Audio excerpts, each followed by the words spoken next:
여러분이 기도해 주셔서 하나님의 은혜 가운데 수술을 잘 마치고 보름 동안의 병원 생활을 뒤로 하고 오늘 추수감사절 예배에 함께하게 된 것을 하나님께 영광 돌리고 또 여러분 모두에게 감사의 말씀을 전하고 싶습니다.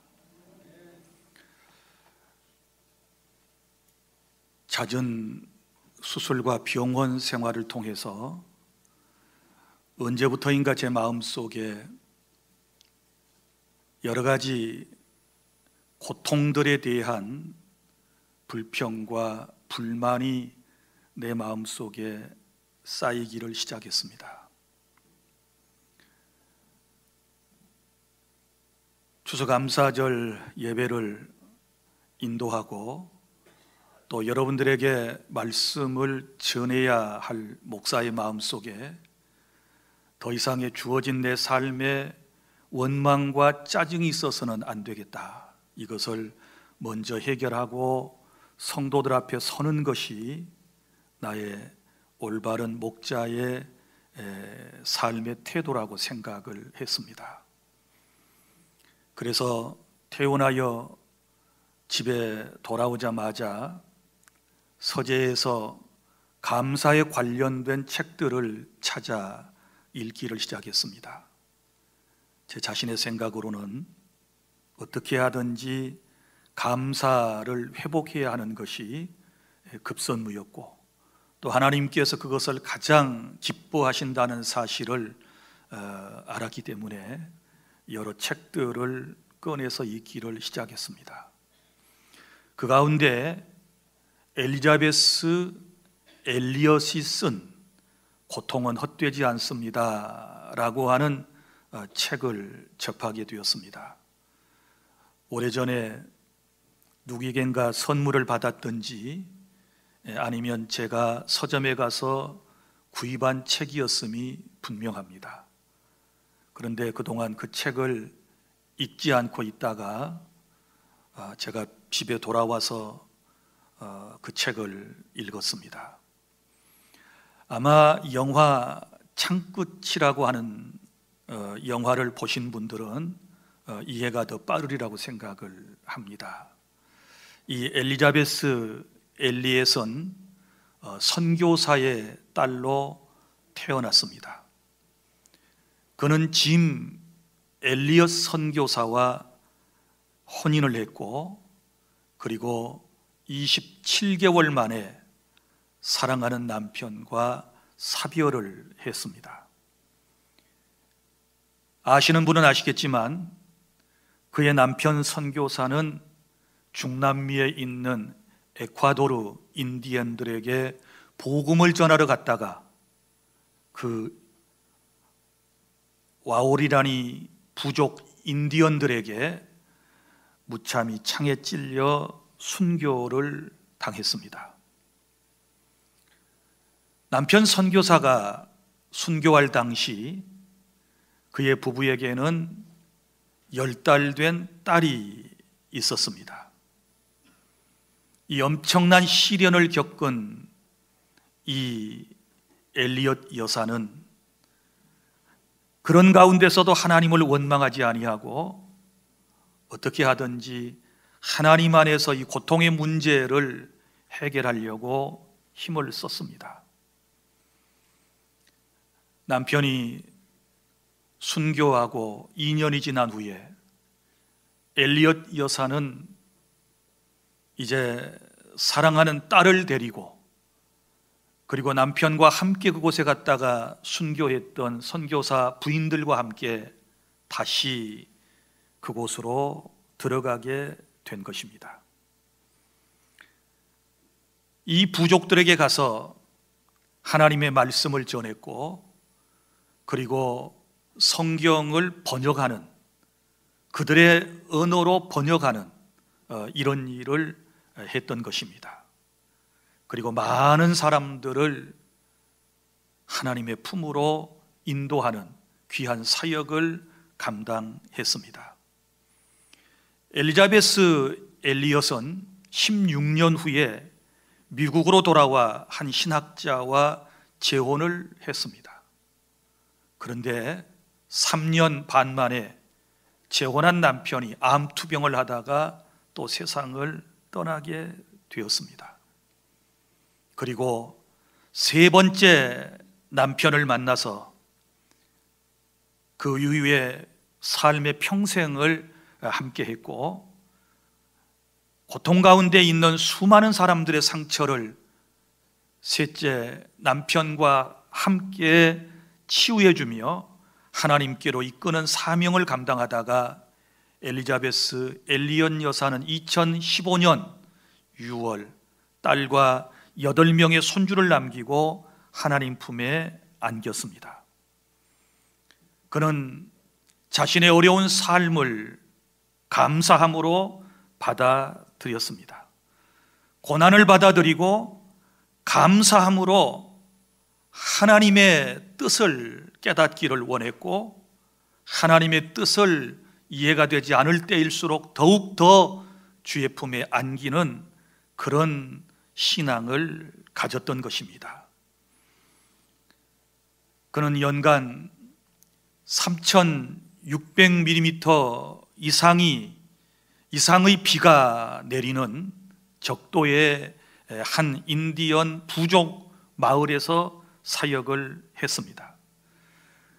그곳에서 그가 있는 동안 깨달았던 것을 이렇게 썼습니다.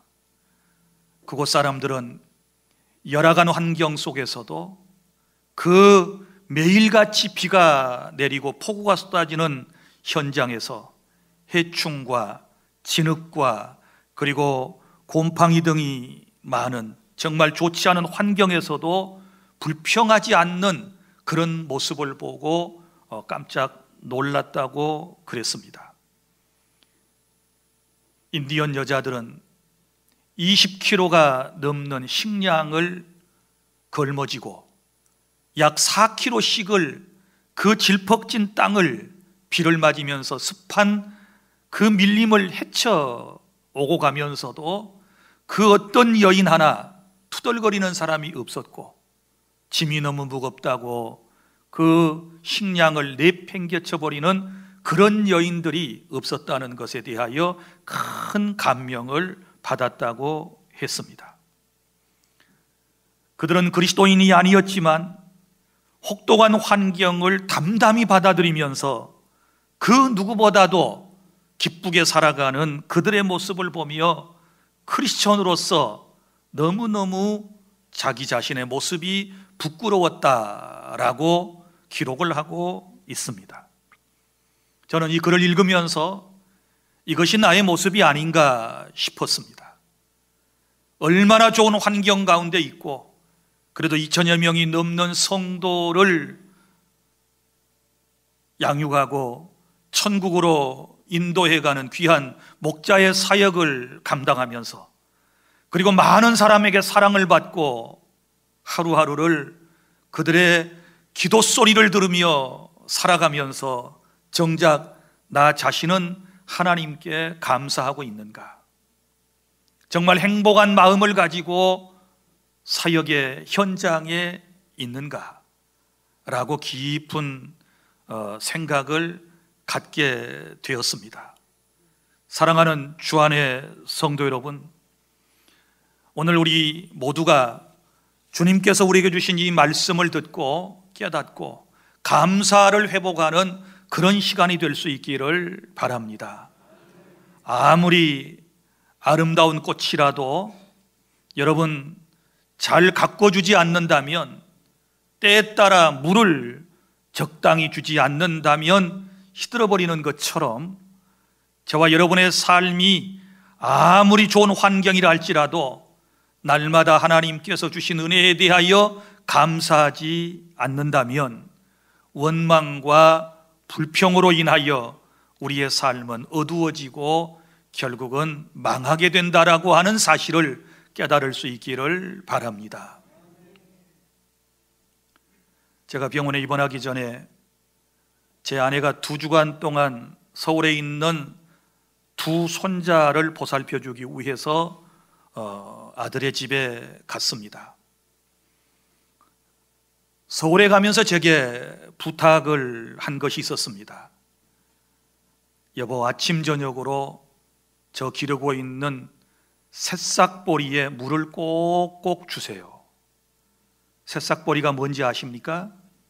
요즘 새싹보리를 길러서 그것에 이파리를 자른 다음에 그것을 건조해서 분말로 만들고 그리고 물에 타서 먹게 되면 여러 가지 좋다는 이론과 또 소문이 있어서 많은 사람들이 새싹보리를 기르고 있다고 그럽니다. 제 아내도 새싹보리를 기르기를 시작한 것입니다.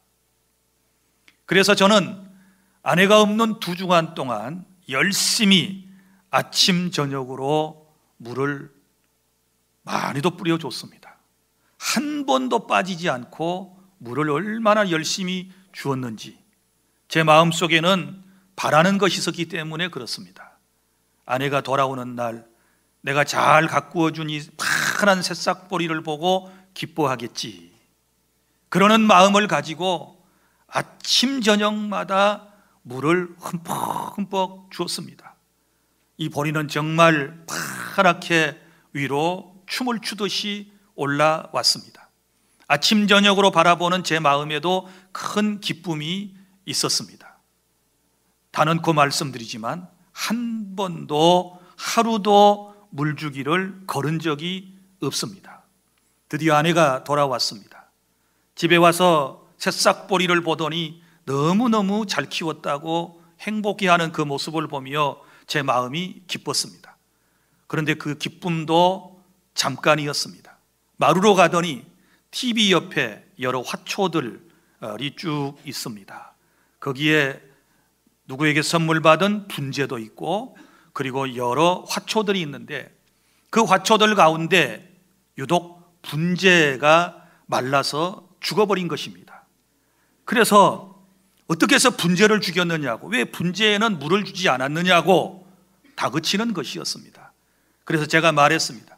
당신이 서울로 갈 때 새싹보리에 물 주라는 말만을 꼭 기억하고, 나는 당신이 돌아오는 날 잘했다고 칭찬받으려고 그렇게 열심히 했는데 새싹보리는 생각을 못했다고. 그랬더니 식사할 때마다 바로 눈앞에 보이는데 그것이 안 보이더냐고. 안 보였습니다. 그래서 보름 동안 물을 주지 않았더니 결국은 이 분재가 죽고 말았습니다. 나중에 보니까 거기에 표찰이 있는데 이틀마다 한 번씩 물을 흠뻑히 주세요, 이렇게 편말이 꽂혀 있었습니다. 그런데 보름 동안 제가 관심도 없이 물을 안 주었더니 이게 메말라 죽어버리게 된 것입니다. 이파리가 다 이제 죽었습니다. 아내가 이파리를 뚝뚝 떼어내고 있습니다. 여보, 버리지 마, 내가 어떻게 해볼게, 살려볼게. 아직 보니까 그 밑둥이 부분이 파란데 살 것 같아. 그래서 아내가 제 요청에 따라서 그것을 버리지 못했습니다. 그리고 며칠 동안 제가 회개하는 마음으로 열심히 물을 주었습니다. 나중에 보다 못한 제 아내가 하는 말, 여보, 그게 나 사는 줄 알아? 그거 안 살아나, 죽었어. 그래서 제가 말했습니다. 여보, 죽었던 나사로도 나흘 만에 살아났는데 이까지 나무 살아나지 않겠어? 기다려봐. 그래가지고 일주일 동안을 죽은 나무에 물 주는 일을 계속했습니다. 나무는 죽었습니다. 사랑하는 여러분, 제가 깨달은 것이 있습니다. 아무리 아름답고 향기로운 꽃과 화초와 분재라 할지라도 날마다 사랑으로 가꾸어주지 않게 되면 결국은 이런 모습이 되는구나. 하나님께서 우리의 삶 가운데 구원의 은혜와 함께 여러 가지 놀라운 은총을 베풀어 주셨지만 우리가 감사하지 아니하게 되면, 감사로 내 마음을 가꾸지 않게 되면 결국은 내 인생의 모습도 이렇게 될 것이 뻔하구나 라고 하는 깨달음을 갖게 되었습니다. 사랑하는 주 안의 성도 여러분, 오늘 주신 말씀을 통하여 저와 여러분의 마음을 아름답게 가꾸어 가실 수 있기를 바랍니다. 하나님께서 주신 복을 잘 가꾸어 나아가게 될 때 이 복이 지속될 수 있는 것이고, 우리의 삶 가운데 더 아름다운 삶을 하나님께서는 선물로 안겨주시리라고 하는 사실을 저는 믿습니다. 사랑하는 성도 여러분, 신앙생활과 인생의 행복이라고 하는 것은 감사의 삶에 있는 것입니다. 오늘 특별히 추수감사절을 통하여 저와 여러분의 마음속에 그동안 시들었던, 그리고 잊혀졌던 감사의 제목들을 찾아내고 감사를 파릇파릇하게 하나님께 올려드릴 수 있는 그런 귀한 시간이 될 수 있기를 바랍니다. 첫째, 감사에는 세 가지 유형이 있습니다. 세 가지 유형의 감사가 있는데, 이 셋 가운데 하나도 못하는 인생이 된다면 우리는 오늘 뭔가를 깨달아야 할 것인데, 첫 번째 감사의 유형은 1차원적인 감사가 있습니다. 1차원적인 감사를 우리는 기본적인 감사라고 그러고, 혹은 물리적 감사라고 그러는 것입니다. 우리의 일상생활 속에서 우리는 늘 감사를 표현하지 않습니까? 주거니 받거니 할 때 우리는 감사합니다 라고 하는 말을 늘 사용합니다. 그러니까 무엇을 받고 난 이후에 감사합니다. 또 무엇이 있어서 감사합니다. 그리고 많이 있어서 감사합니다. 좋은 것이 있어서 감사합니다. 무슨 일이 잘 되어서 감사합니다. 내 소원대로, 내가 바라는 대로 모든 일이 되어서 감사합니다 라고 말하는 것을 1차원적인 기본적인 감사라고 그러는 것입니다. 여러분, 건강한 인격을 가진 사람들은 누구나 다 이런 감사쯤은 하나님께 할 수 있으리라고 생각을 합니다. 그러나 여전히 마음 한켠이 꼬여 있고 많은 상처 속에 살아가는 이들은 아직까지도 1차원적인 물리적 감사조차도 표현하지 못하며 정말 힘든 나날을 살아가는 우리의 주변에 많은 사람들이 있다는 것을 우리는 알고 있습니다. 그 다음에 두 번째 감사의 유형은 2차원적인 감사가 있습니다. 이 2차원적인 감사를 우리는 철학적인 감사라고 하는 말로도 표현을 합니다. 또 다른 말로 하면 깨닫고 하는 감사, 깊은 깨달음을 얻은 후에 하는 감사라고 말할 수 있는 것입니다. 무슨 얘기인가 하면 내게 주어진 환경을 깊이 한번 성찰해보고 깨달아 보는 것입니다. 그러면 지금 감사할 수 없었던 일들이 감사할 일이라고 인정을 하게 되고 결국은 감사할 수 있다라고 하는 말입니다. 무슨 얘기인가 하면 형편과 처지는 바꿔진 것이 없어요. 달라진 것이 없어요. 나아진 것이 없어요. 그런데 생각 하나만 딱 바꿨을 뿐인데 모든 것이 다 감사한 거예요. 이 깨닫고 난 감사라고 하는 것을 이제 이런 감사라고 말을 하는데, 여러분이 잘 아시는 대로 여러분 영어의 땡큐라고 하는 말은 감사합니다 라고 하는 말인데, 이 말이 어디서부터 나왔다고 배우셨습니까? 바로 think, 생각하다 라고 하는 말에서부터 나왔다라는 것을 여러분이 아실 것입니다. 무슨 얘기인가 하면 생각해 보니까 감사해요. 이게 영어의 thank you이거든요. 생각해 보니까 당신께 감사합니다. 좀 생각해 보세요. 그러면 감사할 일들이 우리의 삶 가운데 너무너무 많이 있다라고 하는 것이지요. 이걸 2차원적인 감사라고 그럽니다. 조금 인격이 성숙되신 분들, 이런 분들은 이런 2차원적인 감사의 삶을 살면서 나름 인생을 행복하게 사시는 분들이 있습니다. 자, 그 다음에 세 번째 부류의 감사는 3차원적인 감사가 있는데, 이 감사는 오늘 본문이 말씀을 하고 있는 범사에 감사하는 신학적인 감사라고 그러고, 이런 감사를 영적인 감사라고 그러는 것입니다.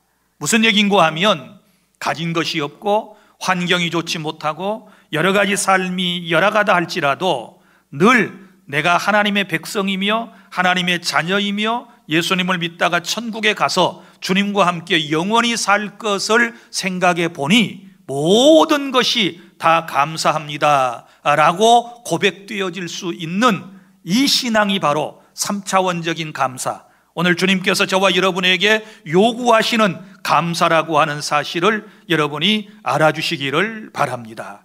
사랑하는 주 안의 성도 여러분, 오늘 우리의 신앙은 이렇게 계단 올라갈 수 있어야 하는 것입니다. 우리의 감사 신앙이 업그레이드가 되어야 하나님을 정말 잘 섬기는 사람이다, 은혜 가운데 살아가는 사람이다 라고 말할 수 있을 것입니다. 그 다음에 두 번째는 감사하며 살아야 할 사람들이 왜 불평하며 세상을 살아가고 있는가? 인생들이 불평하는 이유는 세 가지 때문에 그렇습니다. 먼저 첫 번째는 하나님에 대하여 잘 알지 못하기 때문에 그런 것입니다. 하나님이 어떤 분이신지를 제대로 안다면 불평할 수가 없지요. 하나님에 대하여 늘, 그리고 내 주어진 삶에 대하여 감사를 하게 될 것입니다. 여러분, 아이들을 기르면서 우리가 많이 체험해 보셨겠지만은, 그리고 여러분 자신이 어른이 되어서 이제 깨닫게 되셨겠지만, 여러분 보세요. 어린아이들이 부모를 잘 모르기 때문에 부모에 대하여 원망하는 것입니다. 엄마 아빠를 잘 모르면 엄마는 잔소리하는 분, 아빠는 무서운 분, 늘 이렇게 생각을 하면서 원망과 불평을 늘어놓게 돼요. 그리고 부모님의 사랑, 이 교육 방법이 혹여 잘못될 수도 있지만 이 부모님들이 하시는 일에 대하여 다 못마땅하게 생각하고 청소년기에 가출을 한 번쯤 꿈꿔보지 않은 사람이 어디에 있겠습니까? 엄마 아빠 품 안을 떠나면 나는 행복할 것 같아. 엄마 아빠가 없는 곳에서 나도 한번 살았으면 좋겠어. 이런 생각을 하다가 결국은 가출을 해버리는 이제 그런 청소년들이 있지 않습니까? 그건 왜 그래요? 부모를 몰라서 그래요. 부모가 정말 나를 사랑한다라고 하는 사실을 모르면 그렇게 부모님이 하시는 것마다 못마땅하게 생각되어지고 심지어 부모의 곁을 떠나려고 하는 마음을 갖게 되는 것처럼, 우리가 신앙생활을 하면서도 하나님이 누구이신지를 제대로 모르면 늘 원망하고 불평하며 그렇게 겨우 교회에 왔다 갔다 하다가 결국은 주님의 품 안을 떠나버리게 되는 것입니다. 성도 여러분, 하나님은 사랑이십니다. 믿습니까? 죄인된 저와 여러분을 사랑하십니다. 우리를 죄에서 구원하시기 위하여 독생자 예수 그리스도를 이 땅에 보내셨고, 예수 그리스도께서 우리를 너무너무 사랑하셔서 우리의 죄를 대신하여 십자가에서 피를 쏟고 죽으심으로써 우리의 모든 죄값을 치러주심으로 우리가 하나님 앞에 나올 수 있는 새로운 살 길을 열어주시고, 누구든지 예수님을 믿는 사람에게 하나님의 자녀가 되는 특권을 허락하셨으며, 하나님의 자녀가 된 우리를 저 천국에 갈 때까지 이 모양 저 모양으로 보살피시고 인도해 주시는 이 놀라운 하나님에 대하여 바로 깨닫는 시간이 될 수 있기를 바랍니다. 하나님은 나의 힘이시요, 나의 요새시요, 나의 피할 바위시요, 나의 피난처이시요, 나의 산성이시니. 여러분, 하나님이 어떤 분인가를 알고 신앙생활을 하게 되면 나를 사랑하시는 하나님에 대하여 날마다 감사해요. 부모님이 어떤 분인가를 이해하고 알고서 부모님을 모시고 살아간다면 그 부모님에게 효도할 수밖에 없는 것이지요. 남편과 아내의 불평과 불만이 어디 있습니까? 서로를 잘 모르기 때문에 그러는 거예요. 여러분, 우리는 이제 예수님을 믿고 난 이후에 하나님께서 어떤 분이신가를 제대로 알고 그 하나님의 사랑을 깨닫고 늘 감사하며 신앙생활 하실 수 있기를 바랍니다. 그리고 또 두 번째, 인간이 불평하는 이유는 잘못된 비교 의식 때문에 그런 거예요. 잘못된 비교 의식. 나의 부모를 다른 사람의 부모와 비교한다든지, 나의 사랑하는 자식을 다른 사람의 자식과 비교한다든지, 나의 배우자를 다른 사람의 배우자와 비교하게 되면 상대적으로 내 마음속에 불평과 불만이 커질 수밖에 없는 것입니다. 여러분 비교하지 말고 있는 그대로를 받아들이는 삶이 중요한 것입니다. 저 에콰도르의 한 부족 인디언들이 살아가는 삶의 스타일, 내가 어찌할 수 없는 상황에 대해서는 이것을 수용할 줄 아는, 받아들일 줄 아는 그런 자세가 우리에게 필요하다라고 하는 것을 기억하시고, 어떤 경우에도 비교하지 마시고, 사랑의 하나님께서 다 내게 맞는 짝을 주셨고 내게 맞는 것을 허락해 주셨다면 날마다 다 하나님이 주신 것입니다, 하나님이 하신 일입니다 이러면서 감사함으로 이 세상을 이겨나갈 수 있기를 바랍니다. 그리고 세 번째 또한 우리가 원망하고 불평하는 이유는 어디에 있는가? 하나님의 은혜를 망각해 버리기 때문입니다. 늘 하나님의 은혜를 기억하고 살면 불평이 나타나지 않는데 하나님의 은혜를 너무 쉽게 잊어버리기 때문에 우리가 원망과 불평을 늘여놓고 살아가고 있는 것이 아니겠습니까? 그래서 하나님께서는 예수 그리스도의 죽으심과 그 사랑을 잊지 말라고 우리에게 매주일, 그리고 또 성찬식을 말씀을 하셨고, 또 이런 추수감사 주일을 통해서 다시 한번 내 삶의 감사를 회복하라고 우리에게 요청하고 계시다는 사실을 기억하고, 여러분들이 세상의 다른 것은 다 잊어버려도 하나님의 은혜만큼은 늘 마음에 깊이 새기고 살아가실 수 있기를 바랍니다. 제가 어제부터 끝까지 될는지는 모르겠습니다만은 한 달부터 100가지 감사 제목을 지금 쓰려고 하고 있습니다. 무슨 얘기인고 하면 30일 동안, 한 달 동안 매일 감사의 내용을 100가지씩을 쓰는 것입니다. 이런 프로그램이 있더라고요. 100가지, 10가지도 아니고 몇 가지? 100가지. 그러면 매일 100가지를 감사 노트에 기록을 하는 것인데, 여러분 우리 가까운 데서부터 감사의 제목을 찾아보니까 너무너무 많아요. 자, 우리의 출생에 대해서 감사, 내 몸에 대해서도 감사, 머리카락이 있는 것이 감사, 눈썹이 있는 것이 감사, 이목구비가 뚜렷하게 있는 것이 감사, 볼 수 있고 들을 수 있고 냄새 맡을 수 있고 또 혀가 있어서 맛을 볼 수 있고 튼튼한 치아를 가지고 음식을 우리가 씹을 수 있는 것에 대해서도 감사, 또 그 다음에 넘겼을 때에 목에 부담이 되지 않고 넘어간 것도 감사, 소화가 잘 된 것도 감사, 사지가 멀쩡한 것도 감사, 손가락이 10개인 것도 감사, 발가락이 10개인 것도 감사, 여기에 손톱이 다 있는 것도 감사. 생각해 보니까 다 감사할 것뿐이에요. 믿습니까?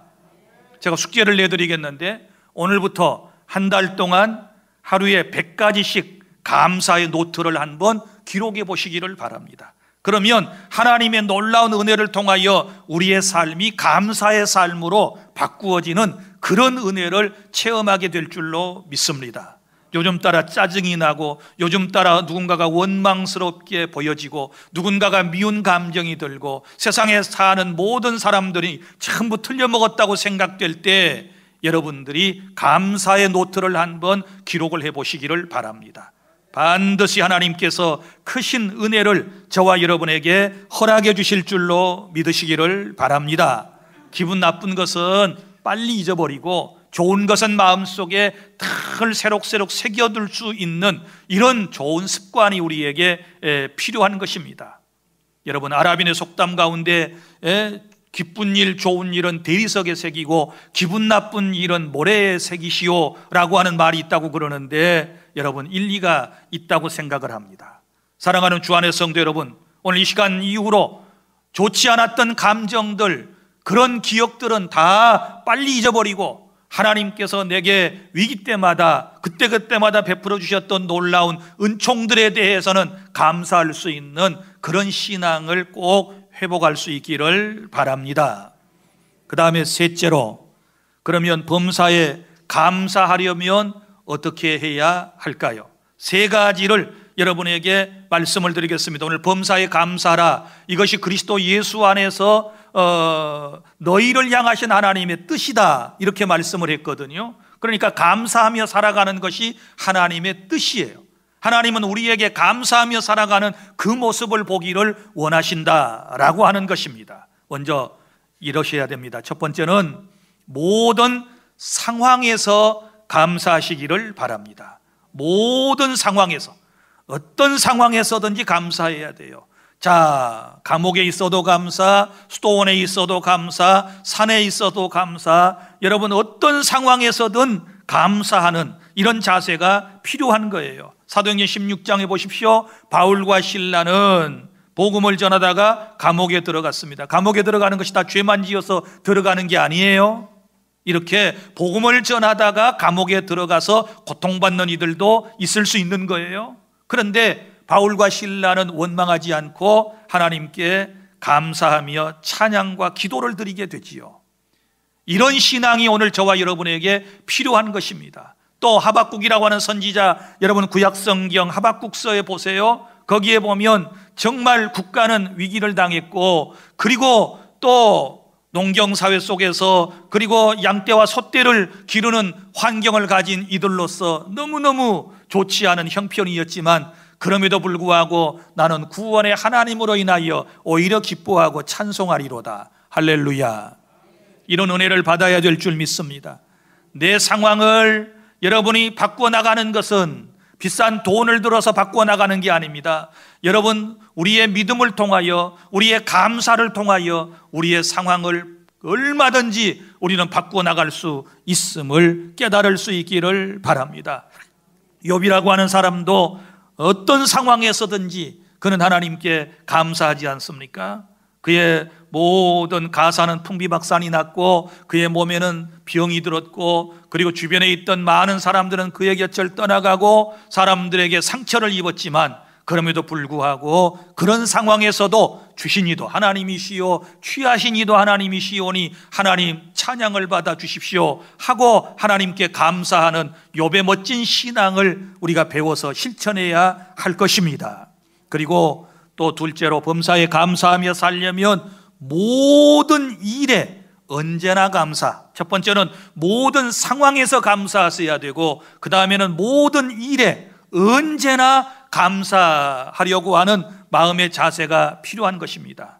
여러분, 언제나 기쁠 때나 슬플 때나, 성공했을 때나 실패했을 때나, 병들었을 때나 또 건강했을 때나, 시험에 합격했을 때나 떨어졌을 때나, 잘 됐을 때나 못 됐을 때나, 우리는 늘 하나님께 감사를 실천에 옮기게 되면 우리 하나님께서 그것을 보시고 우리의 신앙을 인정해 주시고 예비된 놀라운 복을 주시며 하나님께서 영광을 거두어 주실 줄로 믿으시기를 바랍니다.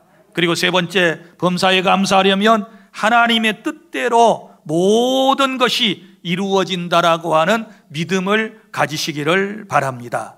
로마서 8장 18절 기억하시지요? 하나님을 사랑하는 자 곧 그의 뜻대로 부르심을 입은 자들에게는 모든 것이 합력하여 선을 이루느니라. 믿습니까? 지금 현재의 고난과 고통과 이 상황이 이해가 되지 않아서 우리가 하나님께 늘 질문을 하지 않습니까? 하박국 선지자도 질문을 했습니다. 구약의 많은 선지자들도 자꾸 질문을 했습니다. 욥도 때로는 질문을 했습니다. 하나님, 어찌하여 이런 고통이 있습니까? 어찌하여 이런 어려움이 왔습니까? 하나님, 왜 의인은 힘들고 악인은 저렇게 잘 되고 있습니까? 늘 하나님께 우리 질문하고 싶은 게 많아요. 그런데 그때마다 하나님은 정확하게 대답하지 아니하십니다. 우리 하나님께서 들려주시는 유일한 말씀이 있다면 의인은 믿음으로 말미암아 살리라. 지금 이해가 안 되고 지금 여러분의 형편이 이해가 전혀 되지 않는 상황이라 할지라도 하나님을 신뢰하는 그 믿음을 주님은 원하시는 것입니다. 세상 살아가면서 모든 이치를 다 깨닫고 알고 살아가는 사람이 얼마나 되겠습니까? 그렇지 않습니다. 여러분, 다 알고 많은 것을 아는 지식이 있는 것 같다 할지라도 우리 모르는 것이 훨씬 더 많은 세상이라는 것을 깨닫고, 우리가 중요한 것은 지금은 내가 잘 깨달아지지 않고 지금은 잘 이 고난과 고통과 이 슬픔과 이 눈물의 의미를, 이 병마의 의미를 잘 알지 못한다 할지라도 하나님은 나를 사랑하시니 협력하여 선을 이루고 그 결과는 하나님의 영광을 위하여 그리고 나 자신을 위하여 하나님께서 모든 일을 이루어 가신다라고 생각을 하면 다 온갖 것이 감사함이 넘치게 될 줄로 믿으시기를 바랍니다. 이런 은혜를 받으시기를 바랍니다. 내 기준으로 살려고 하면 모든 것이 불만일 것입니다. 내 시각으로 세상을 바라보면 모든 것과 모든 사람이 다 못마땅할 존재가 될 것입니다. 어찌 여러분 인생살이가 그렇게 되겠습니까? 생각해 보십시오. 사람은 사회적 동물이고 서로와의 관계 형성망을 통해 살아가는데 여러분, 내 상대는 나와 또 다른 생각을 가질 수도 있는 거예요. 나와 또 다른 삶의 스타일을 가질 수 있는 거예요. 나와 또 다른 인생의 철학을 가지고 나름대로 세상을 살아가는 거예요. 그런데 어찌 내 생각대로, 내 주관적인 생각대로, 나의 의지대로, 나의 바람대로 모든 것이 되지 않는다고 원망하고 불평하고 짜증을 내서야 되겠습니까? 여러분, 그것조차도 수용하고 받아들이고 감사할 수 있는 그런 믿음을 가져야 범사에 감사하는 신앙이다 라고 주님께서 우리에게 말씀해 주심을 따르는 게 되는 것입니다. 사랑하는 주 안의 성도 여러분, 이제 말씀을 맺습니다. 이제 생각해 보십시오. 우리가 범사에 감사하는 신앙을 가지려면 모든 인생의 것은 다 무에서부터 출발했다는 사실을 아는 것이 중요합니다. 여러분, 이 세상은 없던 것 가운데서 하나님의 창조로 생겨났고, 또 내가 세상에 태어날 때에도 벌거벗은 몸으로 태어났지만 아무것도 가지고 온 것이 없지만 하나님께서 내게 다 거저 주셨습니다. 없던 것들이 다 있어진 거예요. 그리고 하나님의 은혜 가운데 살다가 구원받고 하나님을 예배하며 살다가 주님이 부르시면 다시 빈손으로 돌아가야 할 인생임을 깨닫는다면 지금 내게 있는 것들은 다 감사할 것들 뿐이에요. 할렐루야. 없던 것이 있어졌는데 왜 감사 못합니까? 예? 여러분이 만든 것도 아닌데, 여러분이 창조해낸 것도 아닌데 여러분에게 지금 너무 많은 것이 있지 않습니까? 그런데 왜 감사하지 못하고 이거 하나 해결되면, 이거 하나 더해지면, 이거 하나 고쳐지면 그때서 감사하겠다고 말씀을 하십니까? 여러분, 우리는 우리 자신을 잘 알고 있습니다. 내가 원하는 세상이 온다고 할지라도, 내가 바라는 세상이 이루어진다고 할지라도, 내 시각이 원하는 대로 세상의 모든 것들이 이렇게 펼쳐진다 할지라도 인생은 절대로 감사를 일평생 그렇게 할 존재가 못 됩니다. 마음을 고치지 않는 한, 물과 성령으로 거듭나지 않는 한 우리 인생은 절대 어떤 환경이나 어떤 소유를 통하여 행복하다거나 감사한 인생이 될 수 없다는 것을 여러분이 기억하시기를 바랍니다. 다 무에서 왔다가 무에서 이제 무로 돌아가는 인생. 그러므로 이제 주어진 삶에 감사하고 모든 상황에 감사하고 모든 일에 선하신 하나님을 믿고 감사하며 살아갈 때 하나님께서 기뻐하시고 우리에게 더 놀라운 은총을 베풀어 주심을 믿으시기를 바랍니다. 다시 말합니다. 오늘 하루만이라도 저녁 예배 오실 때까지 집에 가서 지금부터 10가지 아니 100가지 감사의 제목들을 한번 적어보시기를 바랍니다. 분명 감사가 회복되게 될 것입니다. 기도하겠습니다.